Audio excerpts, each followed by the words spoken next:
I'm Mark Dawson from the Self-Publishing Show, and this is Self-Publishing Spotlight, where we shine a light on the indie authors who are changing the world of publishing, one book at a time. Hello and welcome to the Self-Publishing Spotlight. We meet indie authors at all stages of their careers and ask them a series of 5 questions. 5 questions about their process, their mistakes and their successes. 5 answers that will help you level up your own author career. My name's Tom Ashford and I'm part of the Self-Publishing Formula. Don't forget that you can get your self-publishing resource kit at selfpublishingformula.com/starter kit. This week's guest is Michelle Medhat. She's written 4 books in the political espionage/sci-fi genre and she lives in the UK. Welcome, Michelle. Thank you very much, Tom. So do you want to start by elaborating on the political espionage/sci-fi? Yes, I will. So my books are in that genre that is quite interesting. Because you've got the kind of twisty politics of a kind of political espionage type story, but you've also got this interconnecting element of interdimensional worlds as well. And it's very fast moving. It's packed full of action. There is a lot of steamy sex in it, as well as quite a lot of violence as well. Lots of people are calling it your next guilty pleasure. So I think that gives you an idea as to the kind of things that are included in it. The first book of the series, and it's the Trusted thriller series, is called The Trusted. Nice. And you essentially meet 2 characters, husband and wife, Sam and Ellie Noor. And they are the kind of main protagonists throughout the series. And what they go through will literally have your eyes on stalks by the end of it. They have to address a global threat called Al-Nadir. Al-Nadir are a collective terrorism outfit, if you like, but they're actually more like a global corporation. They're, if you like, headed up by Salim al-Duri, who is a trillionaire. He's done a lot of very, very bad things, and he's basically harnessed 70% of the world's terrorism under the Al-Nadir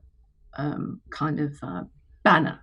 He's essentially made terrorism like Coca-Cola. Right. Yeah. You've also got a lot of double crossing. You have a lot of double agents. You have a lot of people within the cabinet in the UK and the cabinet in the US who are spies as well. And as you go through the series, you realize that more and more people are involved in Al-Nadir and that it is becoming more and more of a threat. I don't want to give any kind of spoilers away, Tom, but it really is, as somebody said, a roller coaster on steroids. By the time you hit The Refracted, which is the book 4, you suddenly realize quite how devastating everything has actually become, despite the fact that everything seems to be okay. So in the very beginning of The Refracted, which is actually book 4, and I'm not giving away any spoilers, but it basically says, you know, everybody thought the world is in that nice rosy place. How wrong they all are. Okay, so. Cool. Sounds great. It sounds like a lot, but it sounds great. Very much. I was just going to say, Tom, very much kind of slash Richard K. Gibson slash Dean Kuntz type of writing. Nice. If you want to draw comparisons to a bit Sam Bourne, also Dan Brown, Glenn Cooper. These are the kind of people that have been kind of spoken about in reviews and things. But I do have my own signature, and it is very, very short chapters, very fast moving. You feel like you're literally under the bullet all the time. And it is an adrenaline rush that is quite unbelievable. If you actually have the time to read it, basically. Cool. If we dive into the questions, the first one is, why do you write?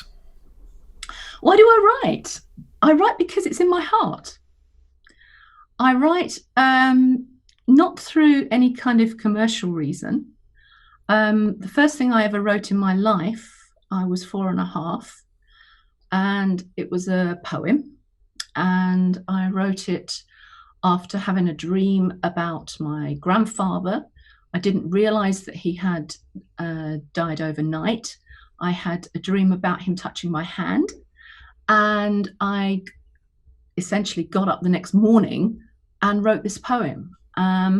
My parents were completely knocked out by it, because in the poem it actually says, essentially, I knew that my grandfather had died and that he was saying goodbye to me in the dream.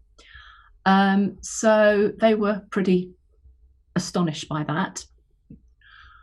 I haven't stopped writing since that point. And it became quite an interesting thing, because I was also I was always writing on anything as a child. I also used to write on the walls sometimes, which annoyed my parents a little bit. But sometimes I used to get inspiration and just write. And if I didn't have any pens or any kind of paper, I would just do that. So DIY in our house and painting and decorating became quite a staple. But I write, Tom, because I have a feeling I need to get things out. I need to get things out. I've always written. I wrote a book when I was 14.5. And I was really, really keen to get it out. Unfortunately, various things took over. My grandmother died, and various things happened during my life, and it really didn't transpire. But writing poetry, writing short stories, it is something that's part of me. It's in my cells, it's in my DNA, and it's in my heart. And I don't feel that I'm a true person to myself unless I write. And in terms of your publishing history, are you an indie author, or have you considered going the traditional route? Okay, it's interesting you said that. I am an indie. I have my own little publishing imprint called Mind Blowing Books. So that's what I imprint under. I have thought about going the traditional route. However, I am not that keen to go down that route at the moment. I do go down that route with my audiobooks. I'm with Blackstone on my audiobooks. However, on my normal books, on the printed and on the ebooks, I'm keeping indie at the moment because it keeps all my options open. Yeah. Doesn't mean to say that in the future, when I start another series or something, I won't go towards trad. But we'll see. We'll see. Yeah. Okay, well, question number 2 is, how do you write? So do you tend to plot your stories out first, or just see where they take you?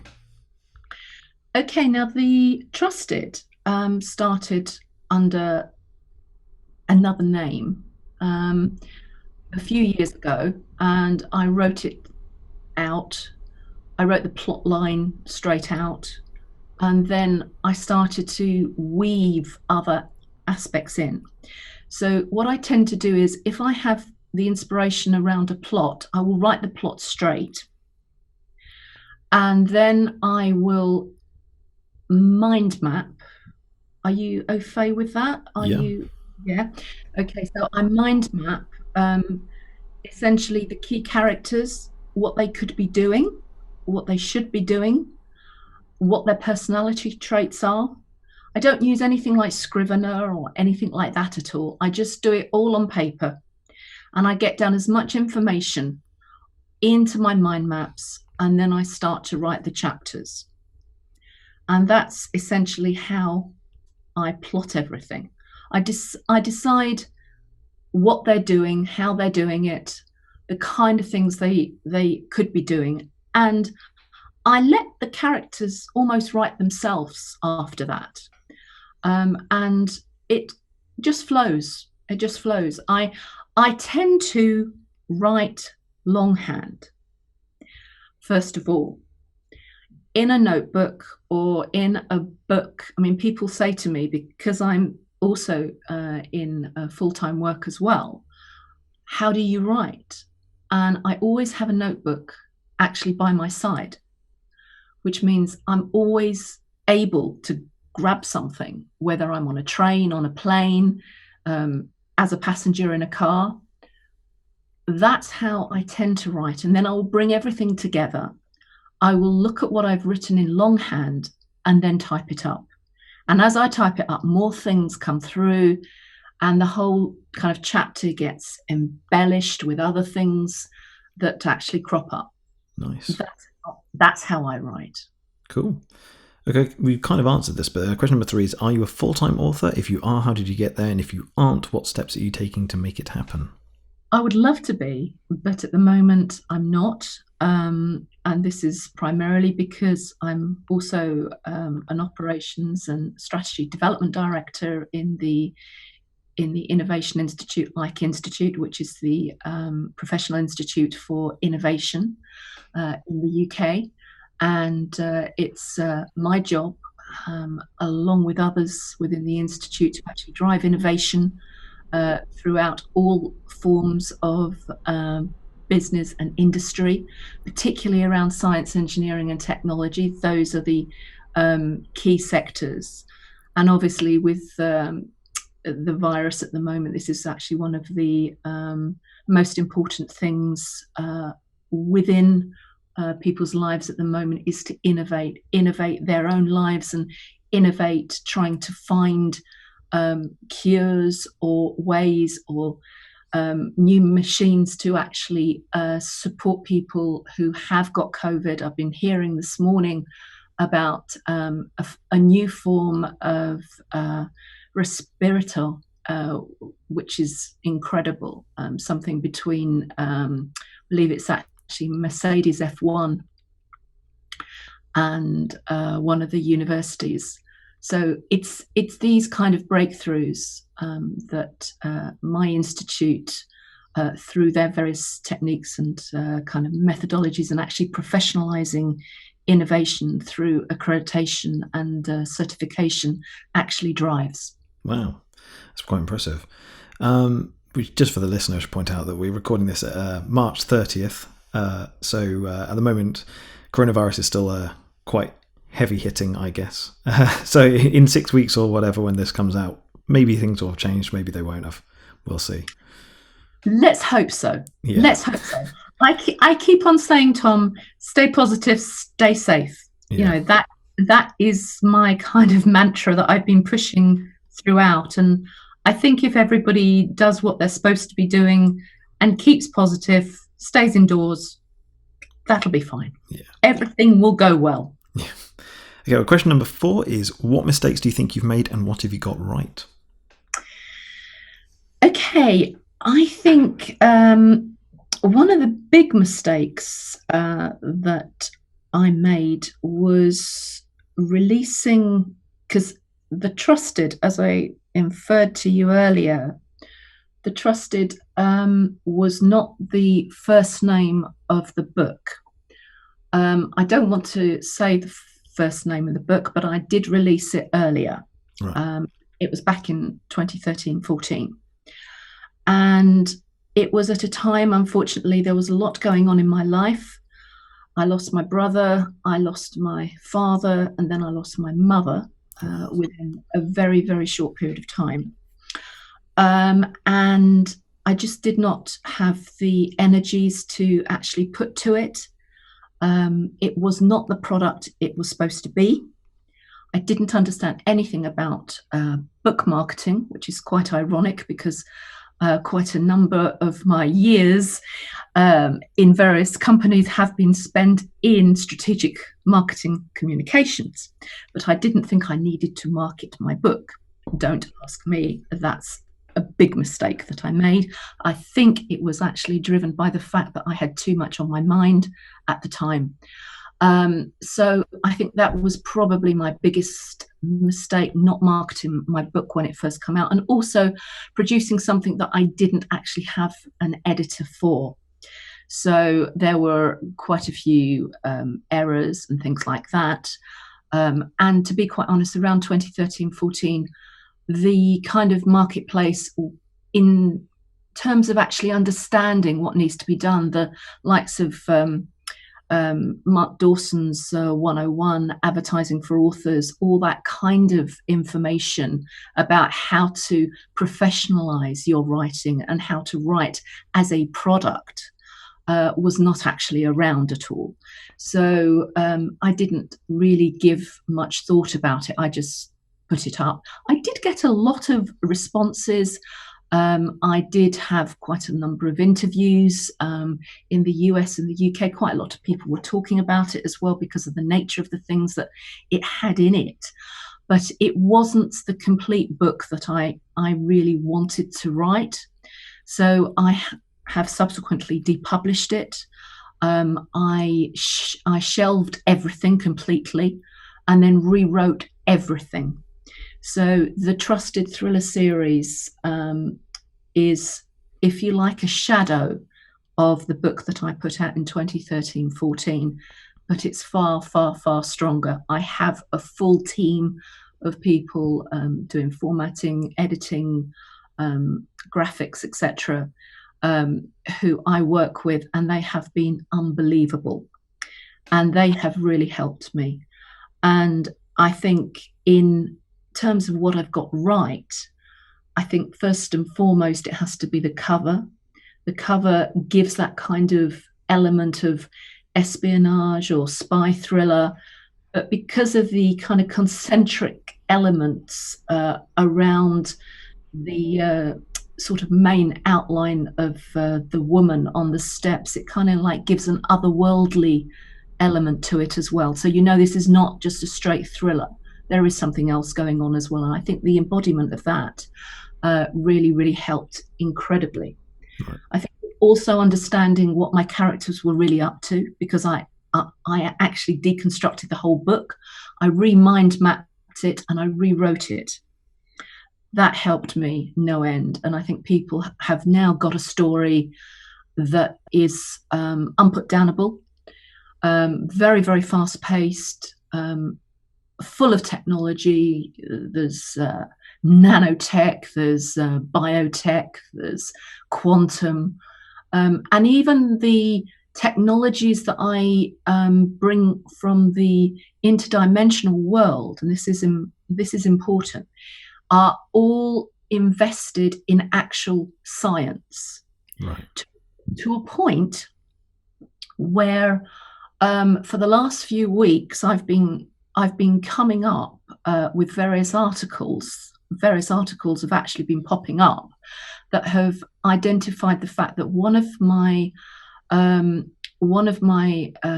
if you like, things that happen in the book around quantum entanglement and how to actually handle a qubit computer, in the way in which I've done it, was exactly the same as what Honeywell have only just done a few weeks ago.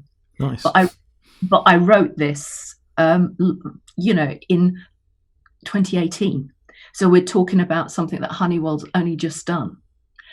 Also, I found out that one of the nano cream kind of disguises that I've purported Al Nadir, the kind of baddies, use all the time to hide who they are, has actually started development at University of Cambridge. Cool. So it's getting like that, Tom. Yeah. Everything I write suddenly springs up, because the stuff that I write, I extrapolate it into what potentially could be science. And I'm doing it all the time now. And certain author friends are calling me the next H.G. Wells. I don't know. Well, we can hope. Well, question number 5 is, what's your final piece of advice for authors starting out in indie publishing? The one thing I would say is to really get your cover right. I would say get a good editor. and get a good proofreader. Understand exactly who your readers are. Understand what they're reading. Go through and identify who those authors are so that you can target that on AMS or on Facebook. And understand what your readers are also interested in. So what kind of TV series they actually may be watching, for example. Yeah. So get as much understanding of what your archetype customer is. Get a good editor, get a good proofreader, get a good cover designer, but most of all, write a damn good book. Yeah, well, that's good advice. And those are your 5 questions. Thank you very much for coming on, Michelle. No problem at all, Tom. That's absolutely fantastic. I hope I've handled all those questions okay. And all I would say to all the listeners out there is if you've got a story inside you, don't pontificate. Just grab a pen and start writing. That's it for this week's Self-Publishing Spotlight. Don't forget that you can get your free self-publishing resource kit at selfpublishingformula.com/starter kit. And if you want to appear as a guest on this show, send us brief details about yourself and your writing at selfpublishingformula.com/spotlight-guest. I'm Tom Ashford, and I'll see you again next week.